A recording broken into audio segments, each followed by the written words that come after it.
It's such an incredible place. Well, we're building a big a ballroom. Beautiful. Right here. If you go, it would be right through that, right through here. Well, we saw the ballroom at Stanford. That was. It's going to be. I'll tell you, but it's going to be. It's going to be fantastic, actually. You can let them come in. I think we're going to have a successful talk today. Yeah, me too. Please, come on in. Do you guys want to take some questions or anything? Feel ready? Huh? Sit. Hi, Mark. Yeah, good.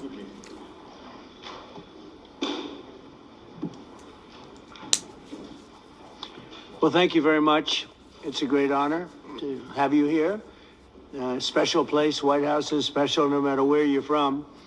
Represents so much, and it really is beautiful. And thank you for all of the wonderful things that took place today. We've had a very successful day thus far. And important discussions as we work to end the killing and stop the war in Ukraine. We're all working for the same goal. Very simple goal. We want to stop the killing, get this settled. I've just had the honor of being with President Zelensky and all of the discussions that we've had. We covered a lot of territory, and I spoke indirectly with President Putin today. We're going to call President Putin right after this meeting.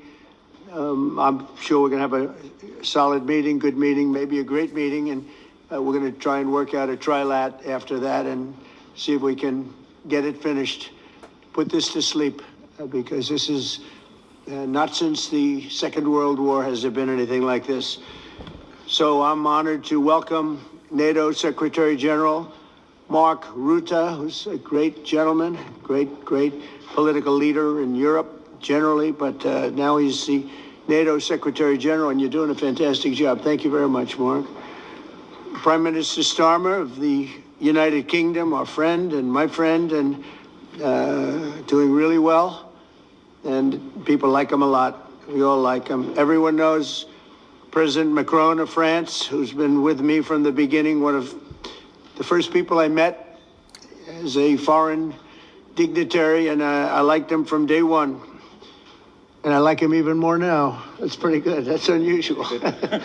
That's a pretty unusual thing.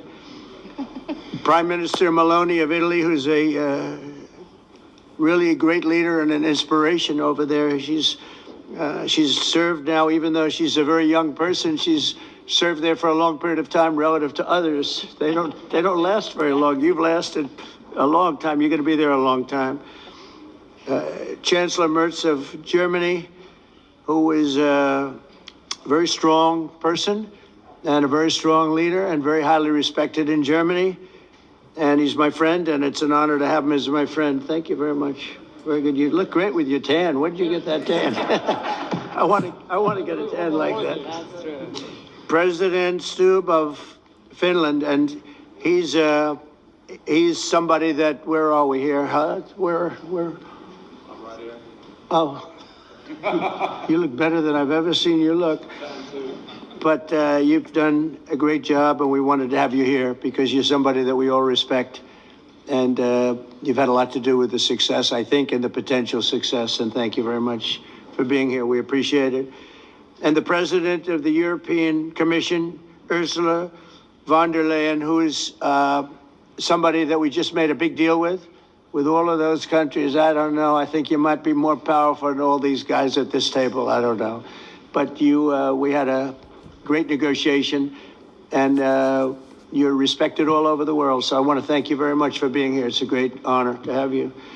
The Alaska Summit reinforced my belief that while difficult, peace is within reach, and I believe that in a very significant step, President Putin agreed that Russia would accept security guarantees for Ukraine, and this is one of the key points that we need to consider, and we're going to be considering that at the table also, like who will do what, essentially. I'm optimistic that collectively we can reach an agreement that would deter any future aggression against Ukraine, and I actually think there won't be. I think that's even overrated, largely overrated, but we're going to find out. And I think that the European nations are going to take a lot of the burden. We're going to help them, and we're going to make it very secure. We also need to discuss the possible exchanges of territory, taking into consideration the current line of contact. That means the war zone, the war lines that are pretty obvious, very sad, actually, to look at them. And negotiating positions. President Putin, also, you have President of Ukraine, who is, you just met a little while ago, and we're going to try and get a three-party meeting, maybe as soon as we can.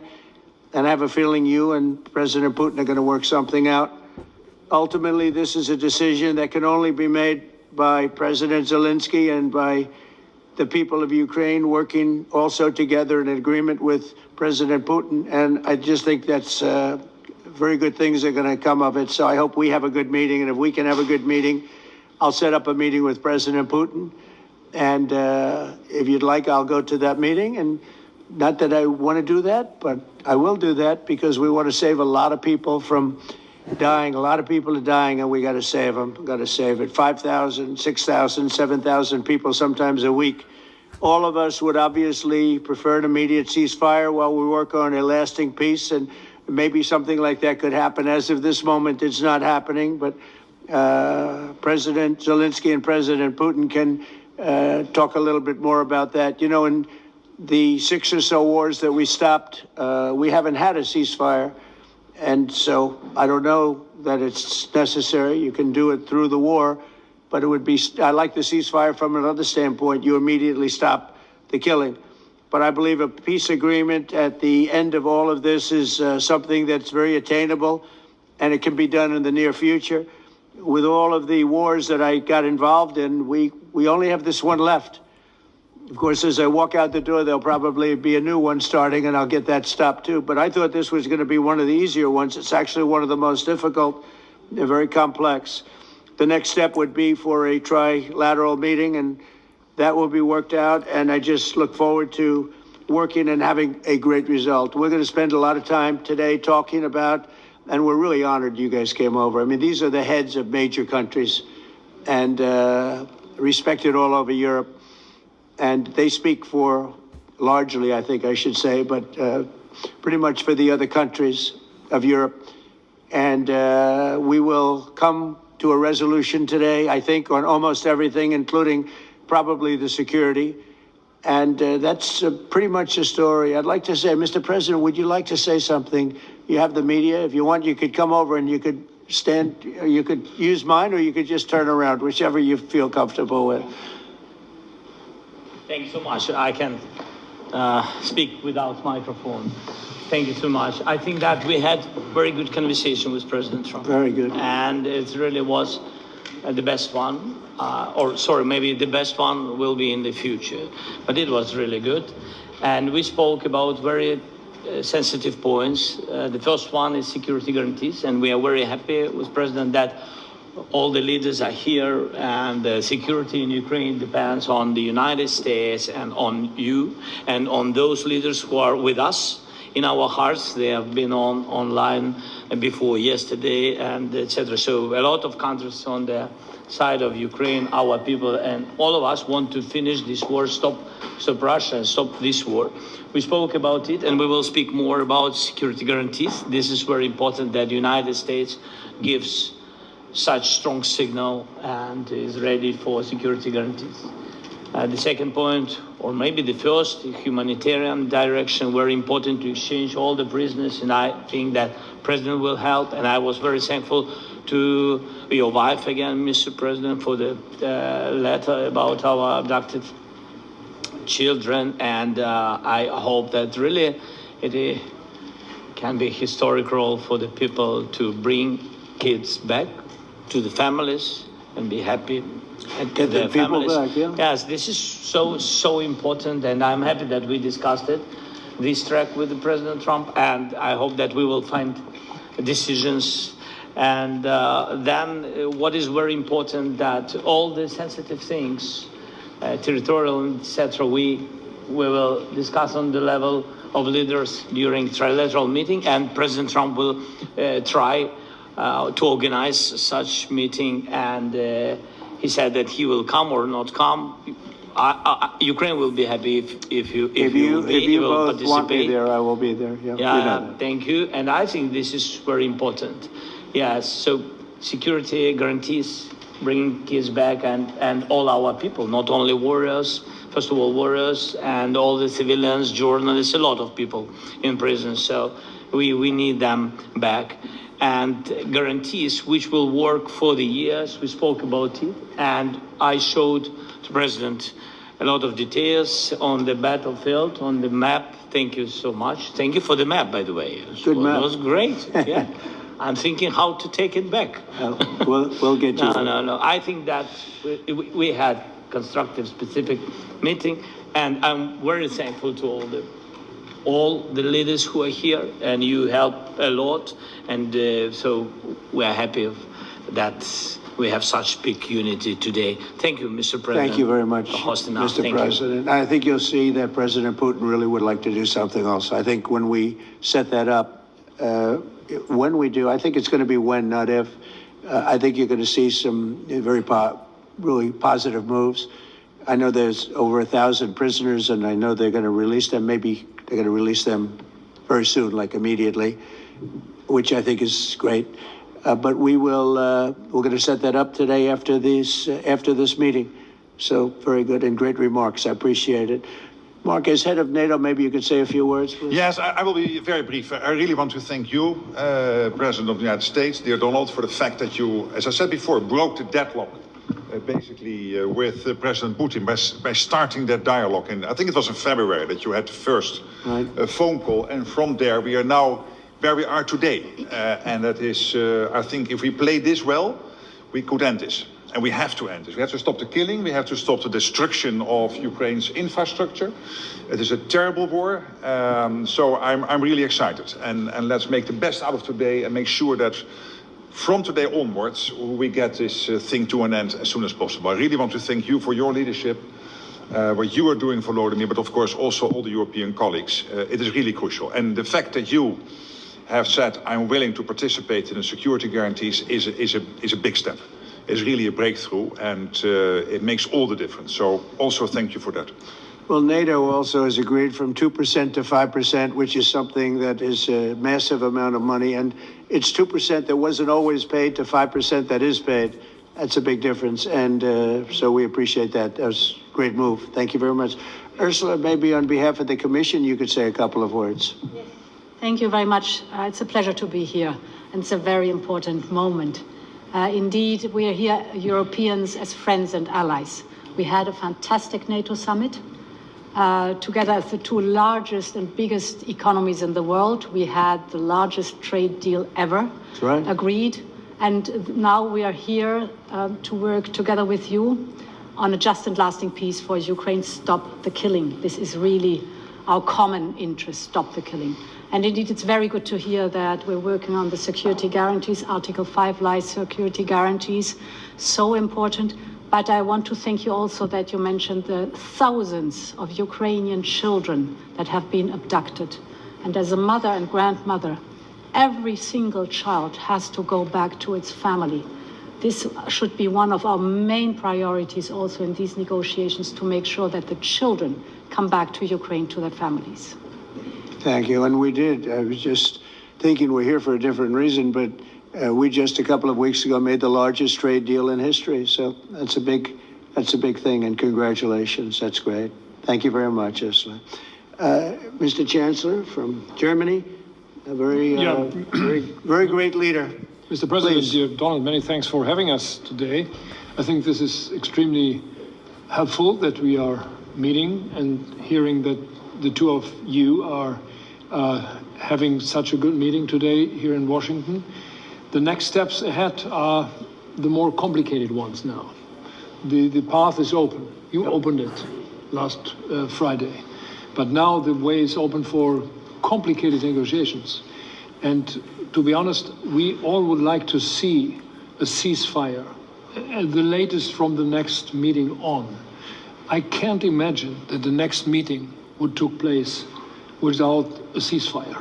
So let's work on that, and let's try to put pressure on Russia, because the credibility of these efforts we are undertaking today, are depending on at least a ceasefire from the beginning of the serious negotiations from next step on. So I would like to emphasize this aspect and would like to see a ceasefire from the next meeting, which should be a trilateral meeting wherever it takes place. Well, we're going to let the president go over and talk to the president, and we'll see how that works out. And if we can do that, I will say, and again, I say it, in the 6 wars that I've settled, I haven't had a ceasefire. We just got into negotiations, and one of the wars was, as you know, in the Congo was 31 years long. Another one that we settled last week with 2 great countries was 35 years going on, and we had no ceasefire. So if we can do the ceasefire, great. And if we don't do a ceasefire, because many other points were given to us, many points were given to us, great points. Please, Georgia, go ahead.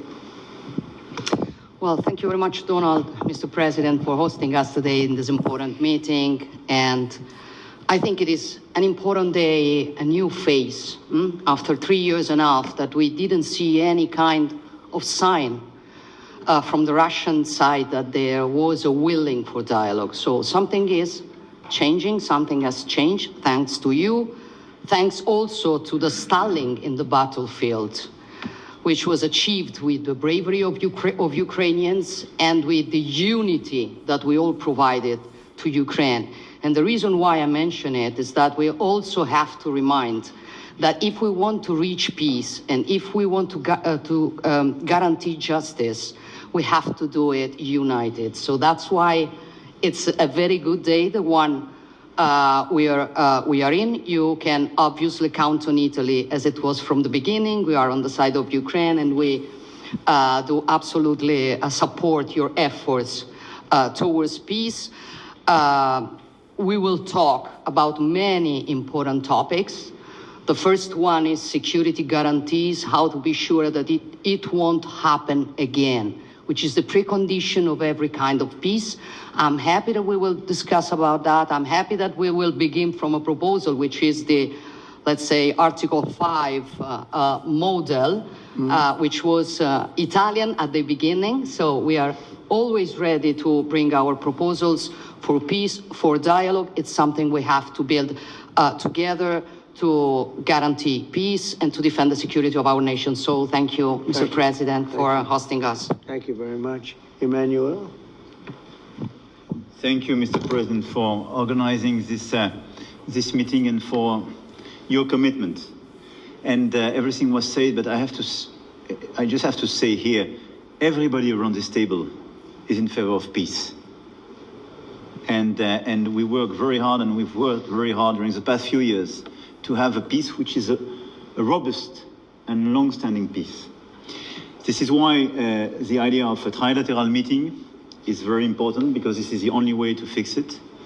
And by the way, I think as a follow-up, we would need probably a quadrilateral meeting, because when we speak about security guarantees, we speak about the whole security of the European continent. And this is why we are all united here with Ukraine on this matter.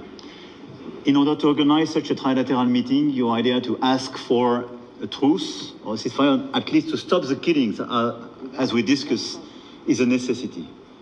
And we all support this idea. And in order to have such a long-standing peace for Ukraine and for the whole continent, we do need the security guarantees. And the first one is clearly a credible Ukrainian army for the years and decades to come. And the second one is our own commitments, all of us. And we worked very hard during the past few months amongst the coalition of the willings, with the support of NATO, to build the different pillars of security guarantees and our commitments. And you can be sure that Europeans are very lucid about the fact that they have their fair share in these security guarantees for Ukraine, but their own security is clearly at stake in this situation. So you can count on us, as we can count on you, in order to deliver this robust peace for both Ukraine and Europe. Thank you very much, Emmanuel. Mr. Prime Minister? Thank you very much, Mr. President, and thank you for hosting us here. Can I start where Emmanuel started, which is we all want peace. The war in Ukraine has had a huge impact, particularly on the Ukrainians who've borne the brunt of it, but it's also had an impact on Europe and on the United Kingdom. There's not a family or community that hasn't been affected. And when we talk about security, we're talking about the security not just of Ukraine, we're talking about the security of Europe and the United Kingdom as well, which is why this is such an important issue. I think this is such an important meeting.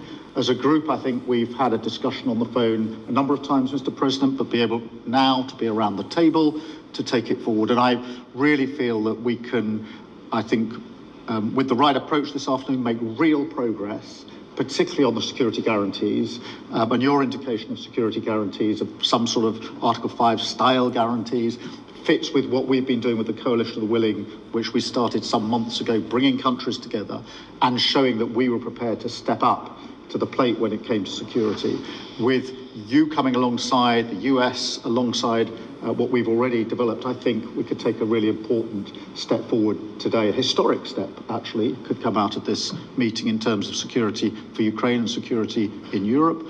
I also feel that we can make real progress towards a just and lasting outcome.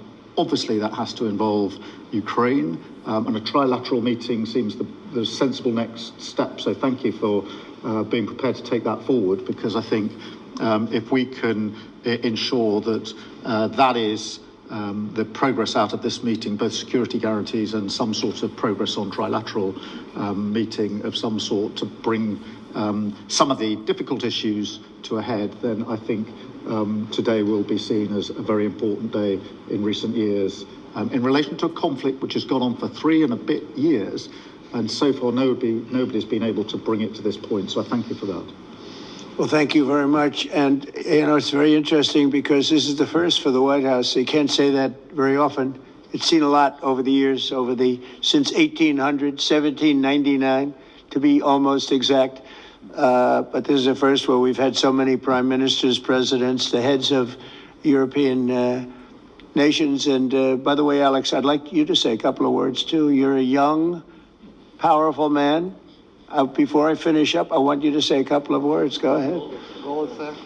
I'll take the notion of youth back to my wife and try to convince her. Thank you very much, Mr. President. I think in the past 2 weeks, we've probably had more progress in ending this war than we have in the past 3.5 years.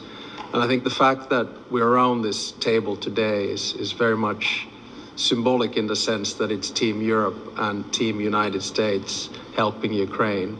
And the progress that we're looking out of this meeting is about the security guarantees, which are a big part of this. And then, of course, moving towards a process with a trilateral meeting with you and President Putin and President Zelensky.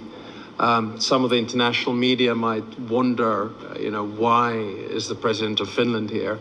I think the reason is probably that we might come from a small country, but we have a long border with Russia, over 800 miles. And we, of course, have our own historical experience with Russia from World War II, the Winter War and the War of Continuation. And if I look at the silver lining of where we stand right now, we found a solution in 1944, and I'm sure that we'll be able to find a solution in 2025 to end Russia's war of aggression and find and get a lasting and just peace. The situation is very difficult, but that's why we're here. Thank you, Alex, very much. Good job. So we're going to be meeting for a while, and we're going to discuss some of the issues. And I don't think there's any issue that's overly complex. It's at a point now where people want to do things. I really do believe, I've known him for a long time. I've always had a great relationship with him. I think that President Putin wants to find an answer too. And we'll see. And in a certain period of time, not very far from now, a week or 2 weeks, we're going to know whether or not we're going to solve this, or is this horrible fighting going to continue? We'll do our best to get it ended. And I believe you have two willing parties, and usually that's good news, but two willing parties that want to make a deal. And we'll journey together, and we'll go over and we'll see if it can be done. And it's possible it might not be able to be done. On the other hand, it's possible it will. And we're going to save thousands and thousands of lives a week. And so it's something we really have to do. And, or at least we have to give it our best. It's all you can do. You can give it your best. But I think we may have a very good outcome. So I want to thank you all, and the media, I want to thank you. We're going to be staying here for a little while. Then we're going to walk over to the Oval Office, and we're going to have another little discussion about similar matters. And then they're going to go home to their great countries and report. And I'm going to remain here and work, and you're going to go and work. We're all going to be working. We may be in a different location, but that's what we know how to do is work. But I want to thank the media. Has been actually very fair, generally speaking, very fair. I think it's important that they're fair because this is a very important subject. We have to get it ended. And so that's all we ask for is fairness with the media. Thank you all very much. Appreciate it. Thank you very much.